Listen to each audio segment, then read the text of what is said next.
ওম শান্তি। আজকের তারিখ হলো 12/5/2026।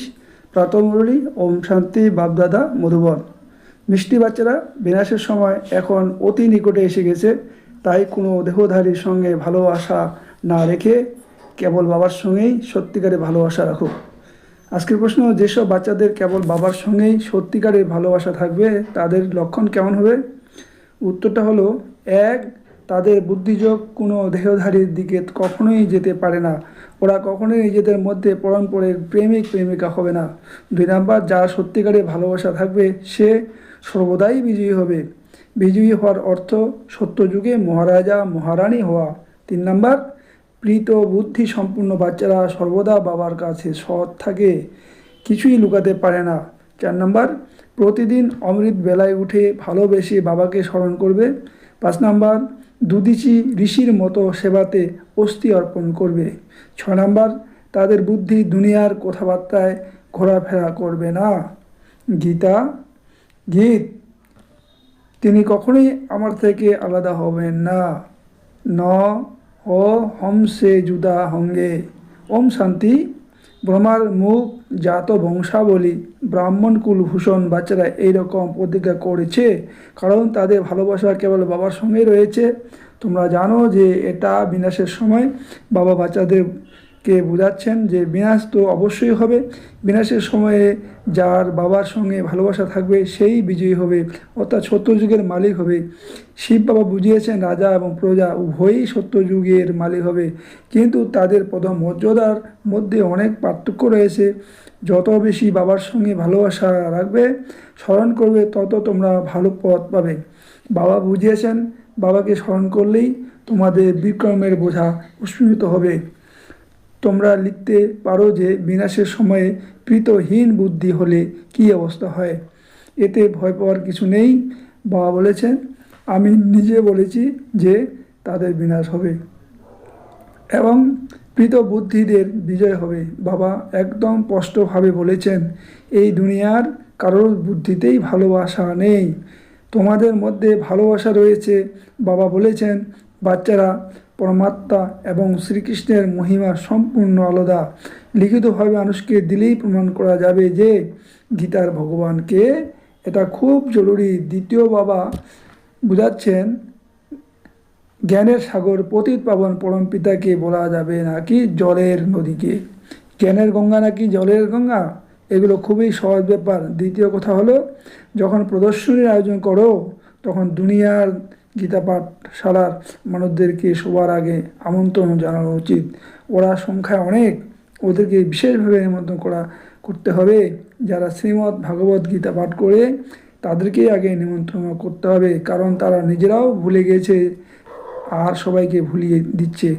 তাদেরকে আমন্ত্রণ জানিয়ে বলতে হবে, এখানে এসে নিজে বিচার করুন এবং তারপর আপনার যা মনে হয় আপনি করবেন। তখন মানুষ জানবে যে যারা গীতা পাঠ করে এরা তাদেরকেই নিমন্ত্রণ করে। হয়তো এরা গীতা নিয়েই প্রচার করে, গীতার দ্বারাই স্বর্গ স্থাপন হয়েছিল। গীতার অনেক মাহাত্ম্য রয়েছে, কিন্তু এটা ভক্তি মার্গের ওই গীতা নয়। বাবা বলেছেন, আমি তোমাদেরকে কেবল সত্যিটাই বলেছি। মানুষ এর যেমনভাবে অর্থ ব্যাখ্যা করেছে সেটা একেবারেই ভুল। কেউই সত্য বলতে পারে না, কেবল আমিই সত্য বলি। পরমাত্মাকে সর্বভাবেই বলে দেওয়া ঠিক নয়, এদের সকলের বিনাশ হবে। প্রতিকল্পই হয়েছে। তোমাদেরকে প্রথম এই মুখ্য বিষয়টাই বোঝাতে হবে। বা বলেছেন, এই বিনাশের সময়ে ইউরোপের যাদব সম্প্রদায়ের বুদ্ধি উপকৃতহীন, বিনাশের জন্য ভালোভাবে প্রস্তুতি নিচ্ছে, কিন্তু বুদ্ধি পাথরের মতো হওয়ার কারণে বুদ্ধি দিয়ে পারে না। তোমরা বুদ্ধি পাথরের মতো ছিল, এখন পরশ বুদ্ধি সম্পূর্ণ হতে হবে। বুদ্ধি পরশের মতোই ছিল, কিন্তু কী হয়ে পাথর হয়ে গেল? কত আশ্চর্যের, তাই না? বাবাকে তো নলেজফুল মার্সিফুল বলা হয়, কিন্তু যে নিজেরই কল্যাণ করতে জানে না সে কী হয়ে অন্যের কল্যাণ করবে? যে জ্ঞান ধারণ করে না সে সেই রকমই পথ পাবে। যারা সার্ভিসেবল তারাই উঁচু পথ পাবে। বাবা তাদেরকেই ভালোবাসবেন। পুরুষার্থের ক্রম অনুসারে হয়ে থাকে। কেউ তো এটা বুঝতে পারে না যে আমরা বুদ্ধিতে বাবার প্রতি ভালোবাসা না থাকার কারণে আমরা প্রাপ্তি হবে না। নিজের সন্তান হোক কিংবা সৎ সন্তান, বিনাশের সময়ে যদি বুদ্ধিতে ভালোবাসা না থাকে, বাবাকে ফলো না করে, তাহলে ওখানে গিয়ে কম পথ পাবে। দিব্য গুণও থাকতে হবে, কখনোই মিথ্যে কথা বলা উচিত নয়। বাবা বলেছেন, আমি সত্য কথাই বলেছি যে যারা আমার সঙ্গে ভালোবাসা রাখবে না তাদের পরবর্তী হবে না। চেষ্টা করে 21 জন্মের সম্পূর্ণ উত্তরাধিকার নিতে হবে। অতএব প্রদর্শনী কিংবা মেলায় সবার আগে দুনিয়ার গীতা পাঠশালার ব্যক্তিদেরকেই নিমন্ত্রণ করতে হবে, কারণ তারা সবাই ভক্ত। যারা গীতা পাঠ করে তারাই অবশ্যই কৃষ্ণকে স্মরণ করে, কিন্তু কিছুই বোঝে না। কৃষ্ণ তো বাঁশি বাজিয়েছিল, কিন্তু রাধা কোথায় গেল? সরস্বতীর হাতে বীণা দেখানো হয়েছে, আর কৃষ্ণের হাতে মুরলী। মানুষ বলে আমাদেরকেও আল্লাহ জন্ম দিয়েছেন, কিন্তু আল্লাহ চেনে না। ভারতেরই কাহিনী, ভারতেই দেবী দেবতাদের রাজত্ব ছিল, মন্দিরে ওদের ছবিকে পূজা করা হয়। অন্যান্য রাজাদের মূর্তি তো বাইরে রাখা থাকে, যার উপর পাখিরা কত নোংরা করে দেয়।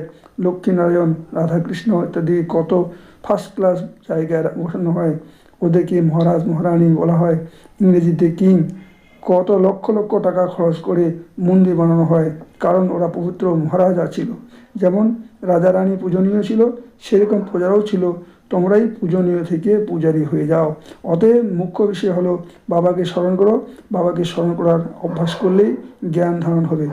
একজনের সঙ্গে ভালোবাসা না থাকলে অন্যকে সঙ্গে অনেকের সঙ্গে ভালোবাসা হয়ে যায়। এমন কিছু সন্তান আছে যারা একে অপরকে এতটা ভালোবাসে যে শিব বাবাকেও অত ভালোবাসে না। শিব বলেছেন, তোমাদের বুদ্ধি আমার সাথেই যুক্ত করা উচিত, নাকি একে অপরের প্রেমিক প্রেমিকা হওয়া উচিত। তারপর আমাকে একেবারে ভুলে যায়। তোমাদেরকে আমার সঙ্গেই বুদ্ধি যুক্ত করতে হবে।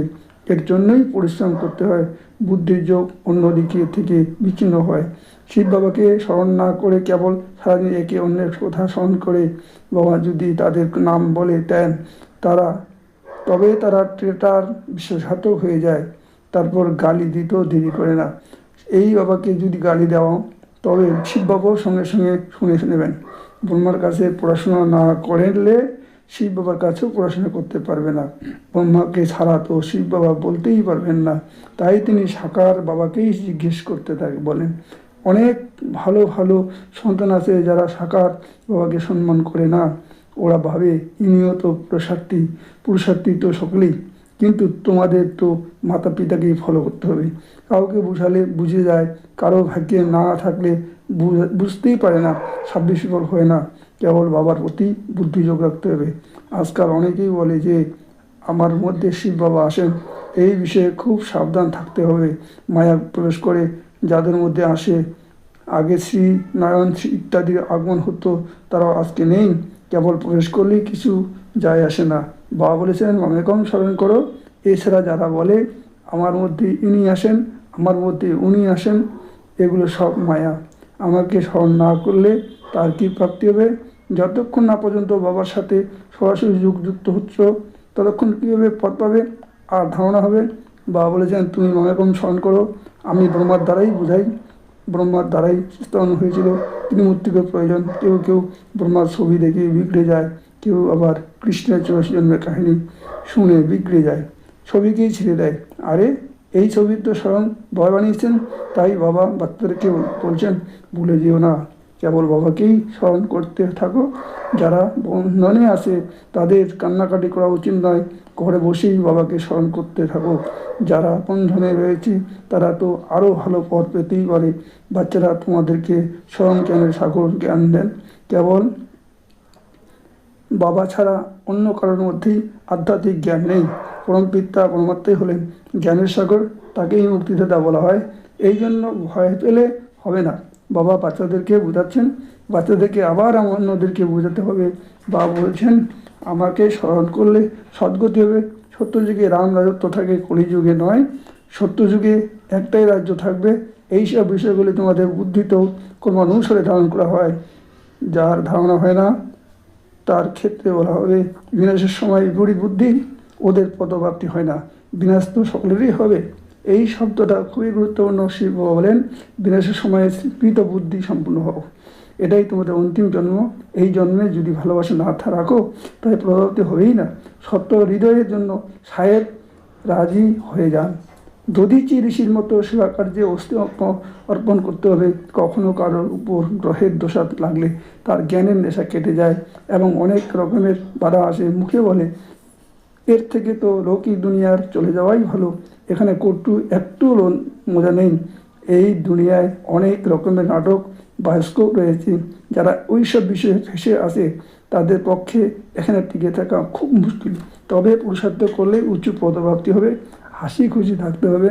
এই বাবা নিজেও বলেন যে ভোরবেলা উঠে স্মরণ না করলে মজা আসে না। শুয়ে থাকলে কখনো কখনো ঘুম চলে আসে, উঠে বসলে ভালো ভালো পয়েন্ট বেরিয়ে আসে, খুব মজা হয়। এখন আর খুব সামান্য সময় বাকি আছে। আমরা বাবার কাছ থেকে বিশ্বের রাজত্ব নিচ্ছি। এখানে বসে স্মরণ করলে স্মরণের পারদ উত্তগামী হবে। ভোরবেলা উঠে চিন্তন করলে সারাদিন খুশিতে থাকা যায়। যদি খুশি না থাকে তাহলে নিশ্চয়ই বুদ্ধিতে বাবার প্রতি ভালোবাসা নেই। অমৃত বেলায় একান্তে ভালো সময় পাওয়া যায়। এত বেশি বাবাকে স্মরণ করবে তত খুশির পারদ ঊর্ধ্বগামী হবে। এই পড়াশোনাতে বাবাকে ভুলে গেলেই গ্রহের দশা লেগে যায়। বাবার কাছ থেকে উত্তরাধিকার নেওয়ার জন্য মন, বাণী এবং কর্মের দ্বারা সেবা করতে হবে। এই সেবাতে এই অন্তিম জন্ম অতিবাহিত করতে হবে। যদি এখন দুনিয়ার অন্যান্য ব্যাপারে ব্যস্ত হয়ে যাও তবে এই সেবা কবে করবে? কাল করে একদিন মরেই যাবে। বাবা স্বর্গে নিয়ে যাওয়ার জন্য এসেছেন। এখানে যুদ্ধের সময় কত মানুষ মারা যায়, কত মানুষ দুঃখ পায়। ওখানে কোনো যুদ্ধ হবে না। এগুলো সব অন্তিম সময়ের ঘটনা। সব কিছু বিনষ্ট হয়ে যাবে। যারা অনাথ তারা এমনিই মারা যাবে, আর যারা সনাথ তারা রাজ্যের ভাগ্য পেয়ে যাবে। প্রদর্শনীতে বোঝাতে হবে যে আমরা নিজেদের উপার্জনের দ্বারা নিজের শরীর, মন এবং সম্পত্তি দিয়ে নিজের রাজত্ব স্থাপন করছি। আমরা ভিক্ষা করি না, তার কোনো প্রয়োজন হয় না। অনেক ভাই বোন একসাথে রাজধানী স্থাপন করছে।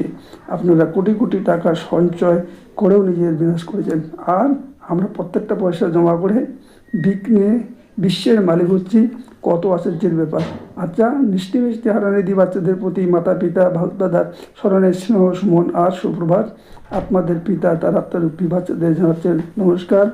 ধারণার জন্য মুখ্য সার: 1 নম্বর, অমৃত বেলায় একান্তে বসে বাবাকে ভালোবেসে স্মরণ করতে হবে।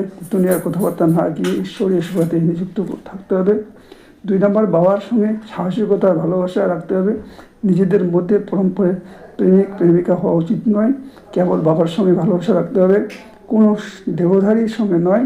বরদান: সর্বশক্তির সম্পত্তির দ্বারা সম্পূর্ণ হয়ে দাতা হওয়ার জন্য বিধাতা বরদাতা হব। যে বাচ্চা সর্বশক্তির সম্পত্তিবান হয় তারা সম্পূর্ণ স্থিতির নৈকট্যতার অনুভব করে। তাদের মধ্যে কোনো ভক্ত বা ভিখারির সংস্কার হয় না। বাবার সহায়তাই চাই, আশীর্বাদ চাই, সহযোগ চাই, শক্তি চাই। এই চাই শব্দদাতা, বিধাতা, বরদাতা বাচ্চার সামনে লোভনীয় নয়। তারা তো বিশ্বের প্রত্যেক আত্মাকে কিছু না কিছু দান বা বরদানে দাতা হয়। স্লোগান: প্রত্যেক আত্মাকে কোনো না কোনো প্রাপ্তিকরণের বচনেই হলো সত্য বচন। অব্যক্ত ইশারা: সদা অবিচল অনর এক ঢল স্থিতি অনুভব করো। যে যতই নড়ানোর চেষ্টা করুক তোমরা অচল থাকো।